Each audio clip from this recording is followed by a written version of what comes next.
Karag, welcome back to my vlog. Isang magandang gabi sa inyong lahat mula dito sa Lasak City. Late na naman ang katawang lupa ni Kuragan sa chismisan sa mundo ng beauty pageant kasi nga ngayong araw na itong mga karagrag, chismis ko lang talaga sa inyo. Nako, gumawa ako ng pangkabuhayan showcase na ice candy para pambayad sa kuryente. Grabe, sakit sa bangs. Every month, nagbabayad ako ng mga 2 plus. Kutasan ko hirap ko yung buhay sa Pinas. Wala na ako sa Qatar, kaya ito naranasan ko na gaano ka makapangutkot sa imong kaspa pagbayaran na ng kuryente ba. Nga kaya kanina nga, yun nga, gumawa ako ng ice, tapos sa kadakmak na mga pa-ice candy para sa kuryente, mga karag-karag.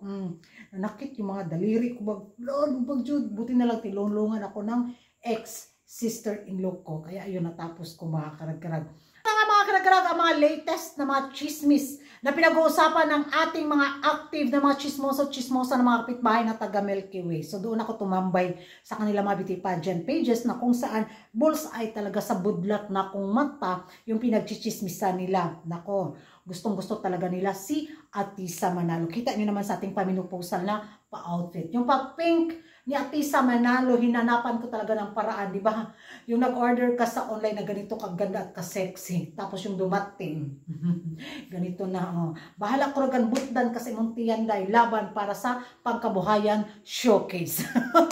Nako, so, hindi pa nga nanalo si Atisa Manalo sa Corona sa Miss Universe Philippines 2024. Nako, gusto talaga nilang itapat si Atisa Manalo sa kanilang wishlist na kandidata na muling magbabalik bitaw sa Miss Universe Indonesia. Walang iba kundi si Vena.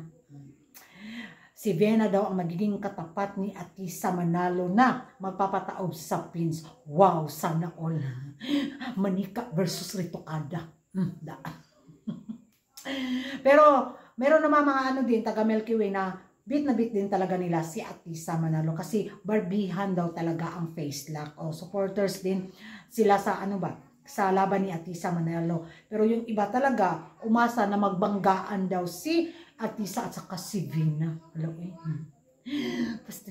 Why not coconut, di ba? O magkaalaman na lang talaga kung sino yung makurunahan sa mga pa-national pageant. Kung muling magbabalik ba ang kanila malakas na wishlist candidate na malakas din na frontrunner noon na sumabak sa Miss Universe Indonesia 2023 na naging first runner-up. So kung muling siya magbabalik at kung sakaling manalo si Atisa Manalo, nako, grabe, enjoy na naman ang mga awarlahan at bangayan sa social media kung sakaling pala rin ang dalawang itong magbangga sa Miss Universe 2024 sa Mexico. O, diba? Makaingon dyan tagay! Buhay na naman ang channel ni Kuragan.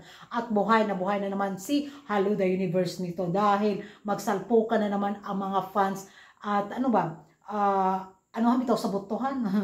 Magpauto pa man ang pin sa pagdating sa butuhan. Ambot lang. Nila mga karkarag, lamang lang daw sa beauty talaga si Atisa Manalo, which is, thank you very much. Kasi inadmit talaga nila na maganda talaga si Atisa Manalo. Pero pagdating daw talaga sa pormahan, paseksihan, at pagdating sa rampahan at pasosyalan yung dating, wala daw. Taob din daw si Atisa Manalo. Makaingon dyan kag, magsakit na naman ang ilang kaspa na purple. Yun lang mga karagkarag. Para naman sa akin, abangan na lang natin kung sino yung kukurunahan sa Miss Universe Philippines 2024. Kung si Atisa Manalo man ang magwagi, well, diha ma-stress na naman sila.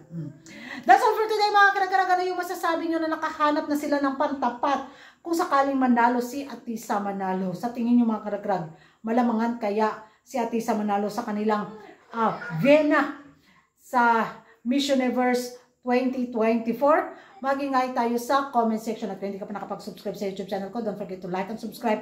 Kuragan Karag, ang babaeng lagi nagkarag-karag. And see you in my next vlog. Bye-bye!